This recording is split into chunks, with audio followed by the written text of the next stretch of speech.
அப்படி இருக்கி நானும் இதே வீர மகேந்திரன் நாட்டில் சென்று அணைக்குளத்தில் பின்னாக பிறந்து வீரசேன என பேரோடு சீர சிறப்பு வாழ்ந்தது.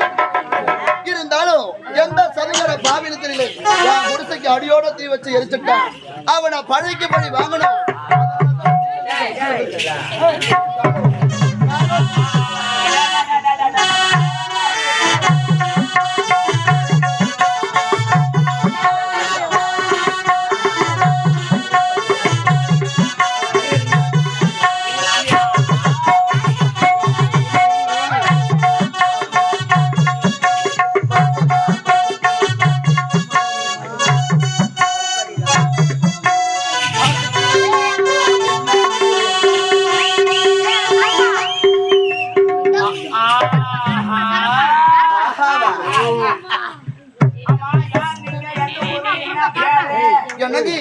நான் இதே நாட்டை சேர்ந்தவள் தான். நாங்களும் ஒரு கூத்தாடி குடும்பங்க.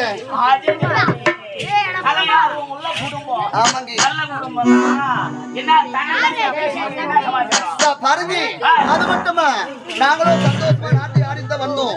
எந்த சரியான பாருங்க தெரியல, என் குடிசைக்கு அடியோட தீ வச்சு எரிச்சுட்டாங்க. ஆமா, யாரு? ஜமீன் கோட்டையில் இருக்கிறானே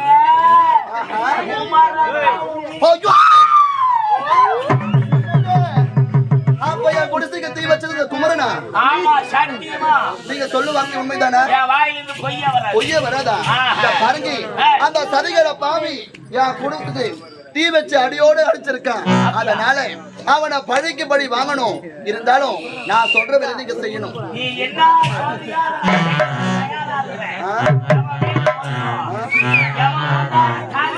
இருக்கணும் அப்படியா? காதை குடுங்கி கச்சிதமா சொல்லி முடிக்கிறேன்.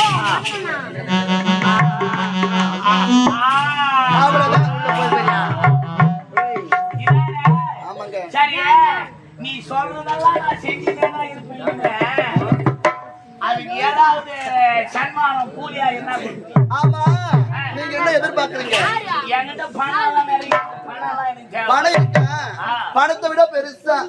பெருசாவா? ஆமாங்க. பெருசானா தெரியலையா? பாருங்க, நான் சொல்ற வேலை நீங்க கச்சிதமா செய்து முடித்தா உனக்கு என்னையே நான் பரிசா கொடுக்கறேங்க.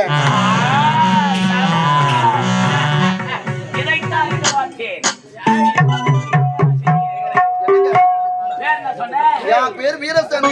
அது மட்டுமா, இவனுக்கு தங்கை ஒருத்தர் இருக்காங்க. அவ பேர் வள்ளி. யார் அம்மா தாலியா? என்னது அந்த குமரனை திருமணம் பண்ணிருக்காங்க பாருங்க. ஆமா, குடிசைக்கு தீ வச்சவனை திருமணம் பண்ணிட்டு சந்தோஷமா வாழ அவன் நினைக்கிறான். அவளை வாழவே விடக்கூடாது. அவளை பழிக்கு பழி வாங்கணும். இருந்தாலும் நம்ம இருவரும் இப்படியே சந்தோஷமா இருக்கணுங்க. இருக்கா?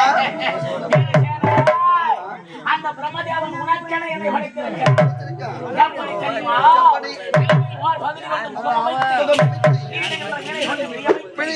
கடல் ஓரம் சங்கடத்தும் செவிய வைத்து நத்தையும்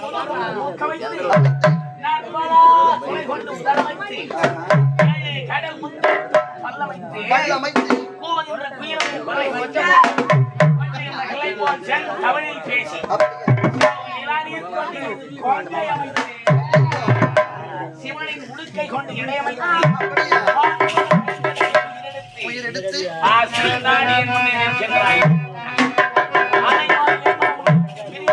அப்படியா?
வணங்கி நாம் இருவரும் எப்படி உல்லாச பறவைகளாக இறகடித்து வாங்கினோம். பாடியில் பறக்க வேண்டுமா?